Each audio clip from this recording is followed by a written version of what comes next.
ubuphelele media. Bantwana basethulubuke, bantwana benkosi enkulu unyazi lwezulu. Akukuningi ekufanele ngikhulume. Kuncane njengoba la uShembe Manazaretha ubhizi, alibonge igama lenkosi. Ubhizi uShembe ukuba enze imisebenzi yakhe ayithunywa ezulwini. Amen. Njobe khuluma umshumayeli cha uthi angibeke nje bemabili bemathathu ebese qhubeka umsebenzi kaShembe, ngoba uShembe Manazaretha uyilento esingeke siyazi. Alibonge igama lenkosi. Uyilento engeke siyazi. Wena ungasho uma utshela umuntu ukuthi uShembe ngiyamazi. uShembe akaziwa umuntu. Alibonge igama lenkosi. Ngoba uShembe uNkulunkulu. Noma abantu bephika bethi uShembe akusiye uNkulunkulu, cha. Thina amaNazaretha sisho njalo. Sithi uShembe uNkulunkulu. Amen. Ngakho-ke bantwana basezulwini nginikiwe-ke ukuthi ngikhulume phakathi kwalo mkhandlu omkhulu kangaka omuhle wasethulubuke. Ngibonge umsebenzi abantwana bakaShembe asebenzile phakathi kwalo muntu. Amen. Nenze umsebenzi omkhulu kabi wokuvikela uShembe ukuthi ebiyelele. Ithi incwadi enye uJobe awumbiyelanga ngothanga, yikho lokhu igebengu ingena nje awumbiyelanga. Manje-ke nina niwenzile umsebenzi omuhle ukuthi nibiyele uShembe ngothanga. Amen. Ngiyabonga kakhulu, bonge kumshumayeli ukunika nje leli thuba elincane kangaka ukuthi nami ngiphefumule phakathi kwenu ningabantwana bakhe. Amen. Bantwana basezulwini, akukuningi kuncane engithi mina asibe ngamaNazaretha so ngiyangizwa njalo.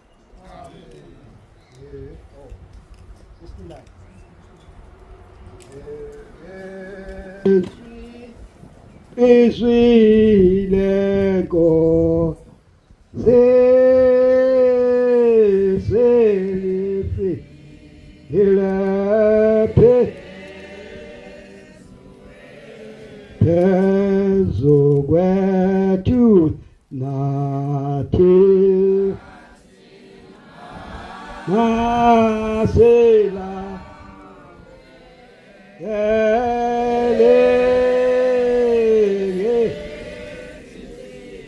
Eziohe ezimhlophe bonga aniwe webangane ngale zonke izikha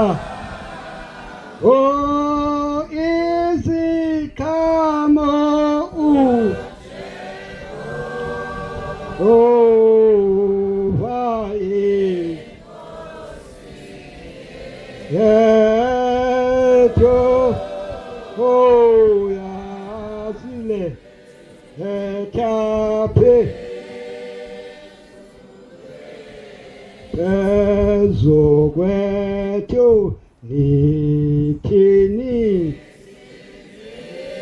ewe bantongale ezose ezeboseso esinazo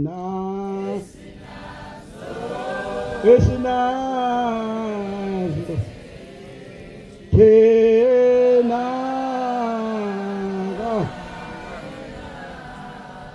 abantwana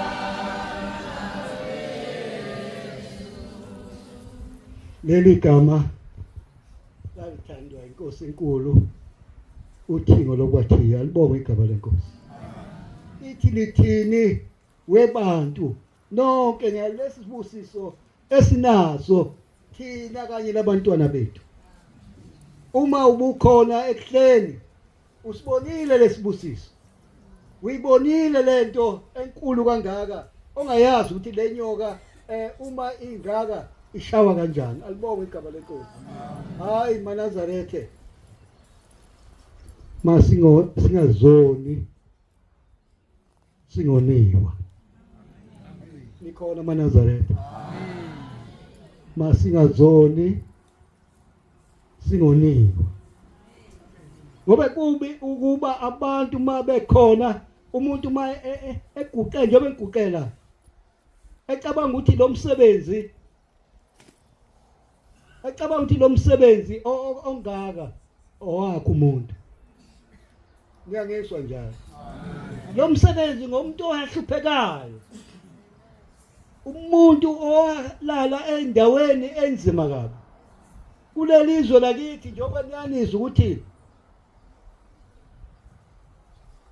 uBhombela efike emzini wakwaMkhwanazi kwaHoho uma efika kwaHoho wabe seshiya abafundisi wathi abafundisi abasale belungise lo msebenzi uyadlula yena uyebethanga basala abafundisi la ngemuva kwakhe babona intombi zabakhwanazi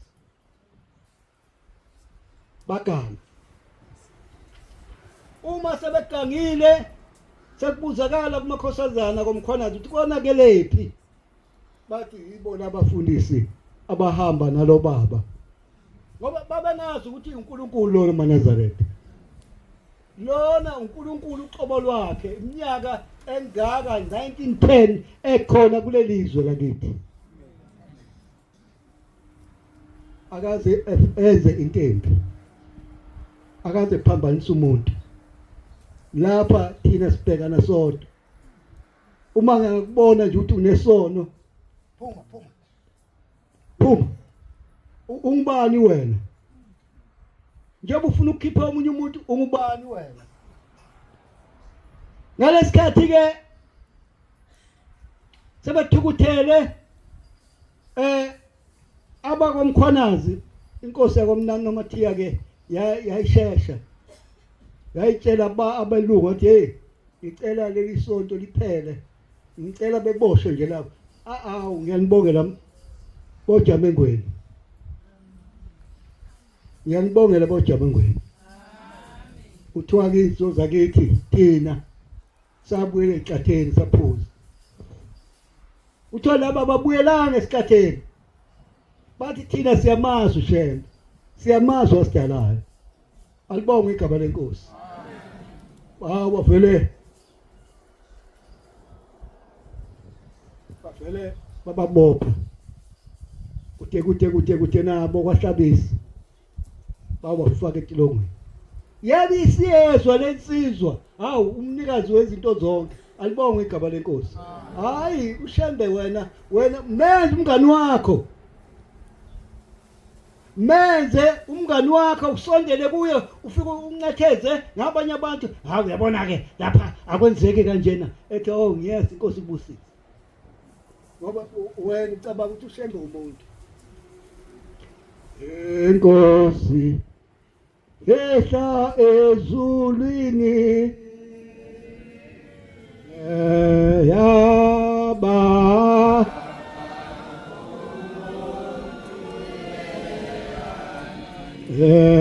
bantu niyenze thina bonendi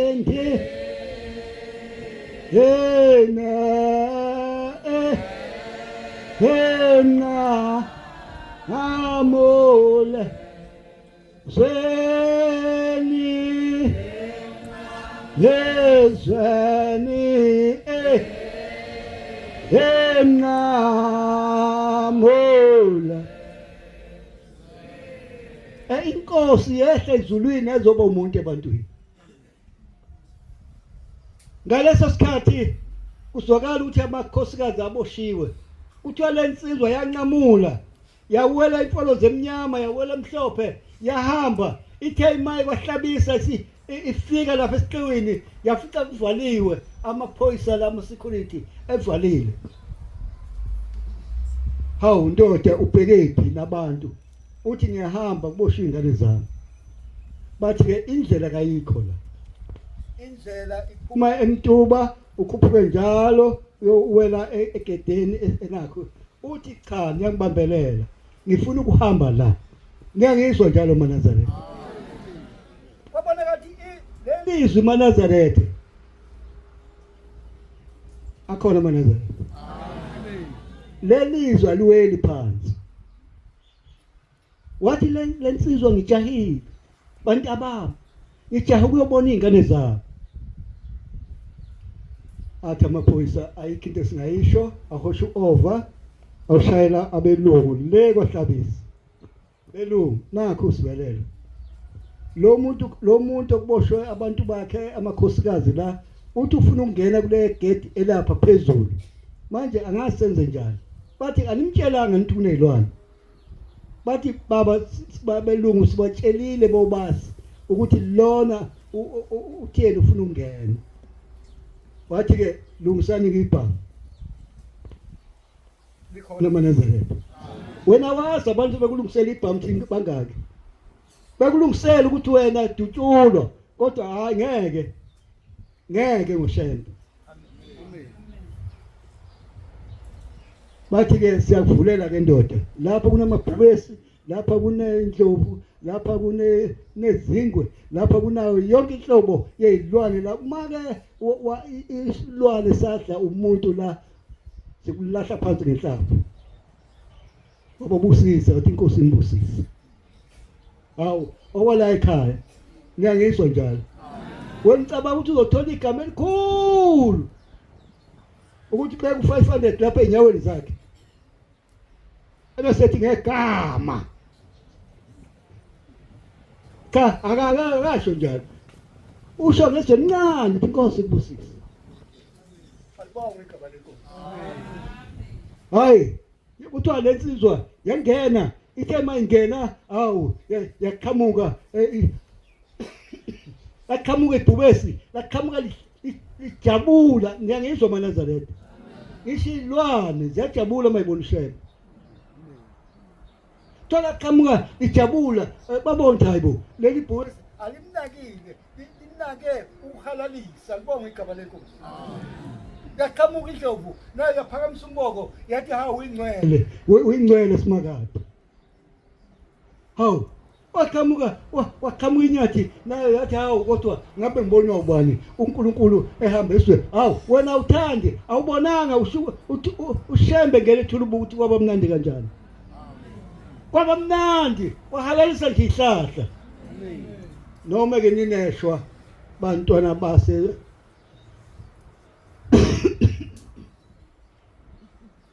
nineshwa abantwana basethulubuke nineshwa. Wafela umusi lona bawenza ikani. Ngisho abe namandla angakanani ukuthi cha ubaba angiyangena la kwenza umhlangano ngeke. Ngiyangizwa njalo. Angeke nineshwa ke yisho lelo.